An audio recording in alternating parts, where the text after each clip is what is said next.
Hi అండి, అందరికీ నమస్కారం. వంకాయ పల్లీల చట్నీకి వంకాయలు పచ్చిమిరపకాయలు ఉడికించుకోండి వాటర్లోన. తర్వాత పల్లీలు వేయించుకోండి.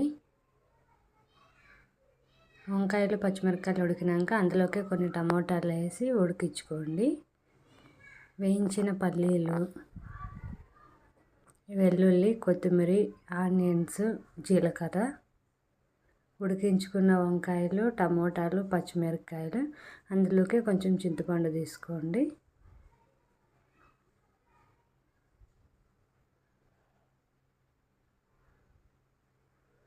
ఉప్పు వేసుకొని ఉప్పు జీలకర్ర వేసి ఫస్ట్ దంచండి.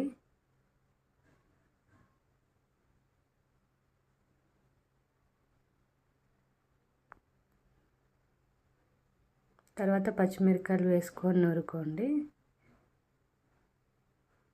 శనక్కాయలు వేసుకోండి. పచ్చిమిరపకాయలు వేసి నూరిన తర్వాత పక్కకు తీసి శనక్కాయలు నూరుకోండి.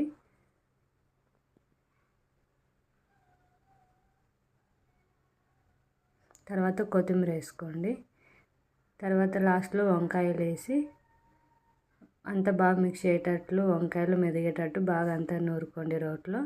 లాస్ట్లో టమోటాలు వేసుకోండి. టమోటాలు వేసుకున్నాడు స్లోగా అనండి. లాస్ట్లో మనం కట్ చేసి పెట్టుకున్న ఆనియన్స్ అని బాగా అంతా కలిపి తీసుకుంటే చట్నీ రెడీ ఉంది.